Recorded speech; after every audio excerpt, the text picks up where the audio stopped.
In Freud's house, Skellingman was looking through the screen. Freud and Dise are ready to go out. Freud said, "I think we're ready to meet your parents, Dise. Are you ready, Skellingman?" As they're about to walk out the house, but Skellingman stood still and said, "Yeah, I'll just pick up a couple of things, then I'll be out." So Freud nodded his head and walked out, followed by Dise. As soon as Skellingman was alone, he looked on the screen and noticed that there was an alien experiment. The photo looked old, so Skellingman typed it in, and it confirms that it was taken in London in 1963. So Zetron said, "Timeline error on Earth. The real aliens, supernatural, and mythical creatures were first discovered on Earth in the year 2014. Started with zombies attack in London." Skellingman said, "What am I seeing on screen is not right. It's 51 years too early. I should be the one to stop it. Wait, let me see the photo." The photo zoomed in at a 20-year-old looking man wearing a white jacket, and Skellingman said, "He looks like young Dr. Brendan Peterman. So that explains why an 81-year-old man approached me." So Freud shouted from the outside the door, "Skellingman, are you ready?" So Skellingman answered, "Yeah, I'm just about ready." So he pressed a few buttons on the time hopper, a black bracelet that he's wearing on his wrist. So then the blue and red vortex effect appears in the room where Skellingman was standing. As he disappears, in Abbey Road at London on Earth in the year 1963, Skellingman appears. There was no one walking past. Skellingman was pleased, so he walked discreetly down the street and found EMI Recording Studios. Skellingman said, "Not Abbey Road Studios yet. As of this time, it's EMI Recording Studios." Skellingman got to the door, he opened it. He walked inside the corridor with creamy colour wall, orange shiny floor, and nobody was around except stared at by a caretaker, and Skellingman said, "Recording my new song." So the caretaker continued his sweeping on the floor. Skellingman walked up the corridor, and there was a window at the door, and inside the Beatles are recording their song with the Beatles album. So John Lennon, Paul McCartney, George Harrison and Ringo Starr played their music and sang their song, and Skellingman said, "That takes me back when I spent time in 1960s. At night, 20-year-old Dr. Brendan Peterman is driving in his Ford car with a woman sitting next to him.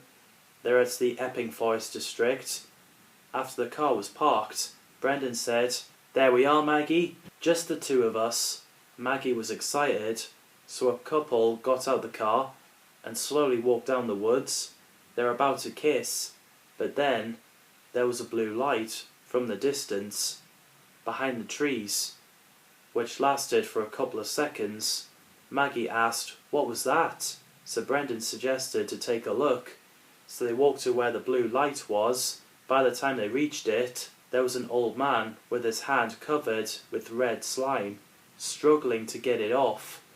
And Brendan asked if he was okay, but the old man said, "It's stuck, he can feel it burning him." So Brendan and Maggie supported the old man, taking him to the car. As Brendan says, "We better take you to the hospital." Meanwhile, in BBC studio, Skellingman, who was wearing blue tuxedo, long cream coat and a black top hat, he looks around the TARDIS set.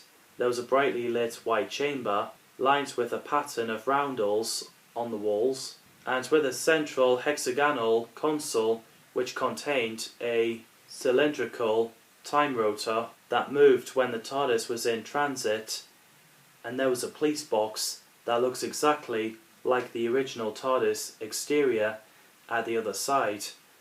Skellingman said, "I can see why the use of 1960s street furniture.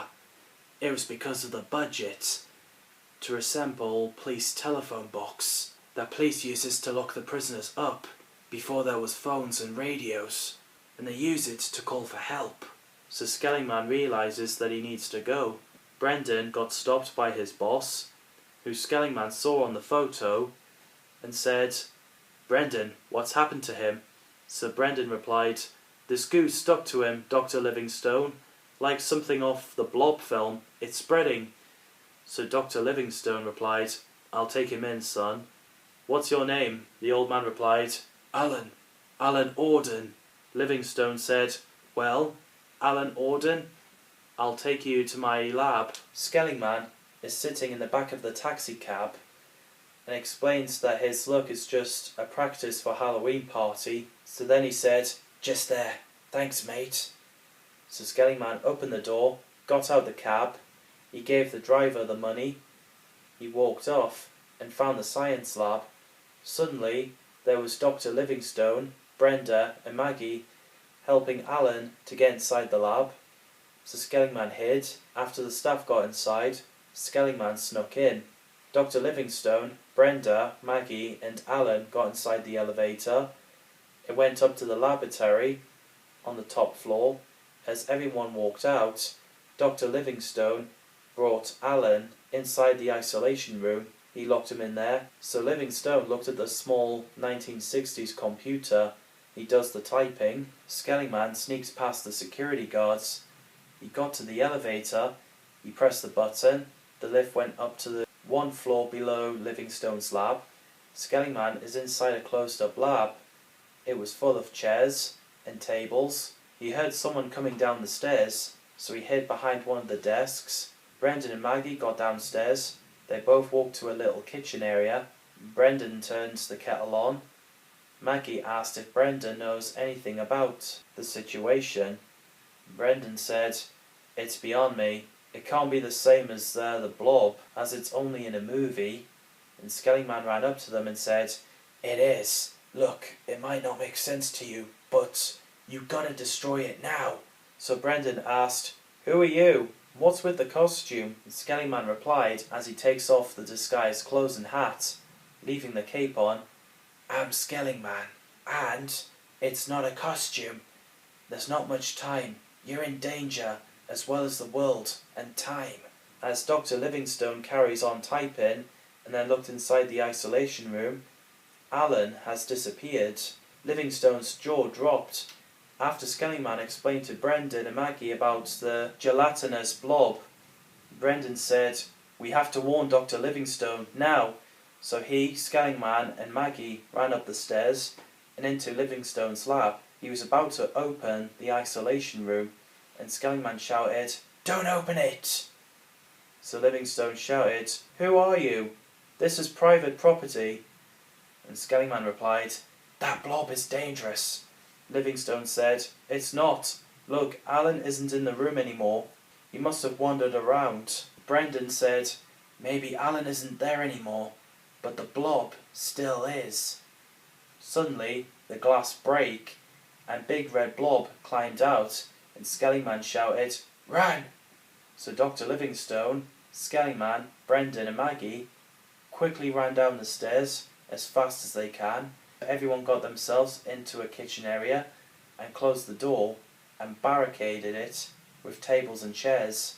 Dr. Livingstone said, "There's got to be logical explanation." Skellingman said, "It's just a blob with side effects, but there's a way of stopping it. We can't let it out in the street of London." And Maggie asked, "What do we do?" Brendan suggested try using something that'll freeze it, and Skellingman agreed and said, "It can't stop it, but you can't kill it." Livingstone was horrified when he noticed the clock, and then Skellingman asked why it was important, and Brendan explained, "It's usually the end of the shift. We won't have security to protect us. We're on our own." Meanwhile, after the staff finished their shift, two security walked out. One of them asked, "What about Dr. Livingstone?" The other one replied, "I'm sure he'll be fine, David. He's got the keys, and besides, the man is a genius." After the door is locked, with lights at the entrance off, the Blob is rolling down the stairs. Dr. Livingstone in the kitchen said, maybe it's not bad if they locked up, so that thing doesn't get out. And Skellingman said, depends on the size. The more people it consumes, the bigger and stronger it becomes. Livingstone said, okay, smart man, who are you? You just turned up at my workplace, dressed up as a skeleton in Count Dracula cape. You talk as though you've seen stuff like that before in real life. And Skellingman said, okay, I'm Skellingman. This is not a costume. I'm not from your world. And I'm here to get that blob out of your world. So Livingstone said, not from our world. How many more are they? Brendan said, just to remind you, he did save our lives. We would have suffered the same fate as Alan if it wasn't for Skellingman. So maybe let him come up with a plan. And Skellingman said, thanks, Brendan. What that thing is, it's Gelatinous Blob from outer space. It's not from this universe. It's the same blob from that classic horror sci-fi movie. So Brendan said in a shocked voice, classic? It came out 5 years ago. It's not even that good. And Skellingman said, sorry, but after it was frozen in the ice rink in 1972, it must have got through the gateway here. Everyone else was so confused. Livingstone said, that's nonsense. For starters, you talk about 1972 like it was in the past. It's 1963. And now you talk about another universe like some people can jump out of their movies. And Brendan said, to be fair, me and Maggie saw the blue light in the forest, which is where that strange blob got Alan. Perhaps he's right. Livingstone replies, oh please, first you got that blob here, and you can't tell me movies become real. The next thing you're going to tell me is you can time travel, Skelly lad. Skellingman said, it's Skellingman. The important thing is that blob. We need to stop it. Us arguing isn't going to help. Brendan said, he's right. We got the equipment, but that'll take a long time to build. Skellingman said, all we need is a fire extinguisher. Brendan is liking the idea and said, yes, of course. They did that in the movie. Skellingman inched open the door, and there was nothing there. So Skellingman said, it's probably finding its way out. Grab the fire extinguisher. Quick! Blob managed to break the glass on the door, and it's out into the London empty streets. Skellingman, Brendan, Livingstone and Maggie have picked up their fire extinguisher. They ran down the stairs and noticed that Blob got out. Skellingman said, no, it can't get out. It doesn't happen that way in 63. Brendan and Livingstone looked at each other. Meanwhile, a tramp is walking down the road and confused when he discovered the blob. So he walked towards it, and the blob jumped onto him. Skellingman, Brendan, Livingstone and Maggie got outside. Holding the fire extinguishers, they searched around the street. Maggie and Livingstone walked in one direction. Skellingman and Brendan went in the other. Brendan said, I must admit, I like you, Skellingman. I never thought we'd get an extraterrestrial here. How did you come here in the right moment? Skellingman said, it's hard to explain, but I'm a time traveller. Brendan asked, did you know it was coming? Skellingman said, well, sort of. I got told it was there, which is why I came. So Brendan asked who it was, and Skellingman said, I can't tell you that. Can't spoil surprises. Brendan was confused, but then jumped to conclusion that it could be him from the future. When Livingstone and Maggie looked around in the alley, Livingstone was annoyed and said, this is stupid. I shouldn't have taken orders from that skeleton costume man. Maggie said, we need to freeze it. We can't let it attack anyone. Livingstone said, fire extinguisher? Really? I'm going to fetch the police. And then that thing will be... Suddenly, the blob absorbs Livingstone while he screams. Maggie runs off. Skellingman and Brendan are having a conversation.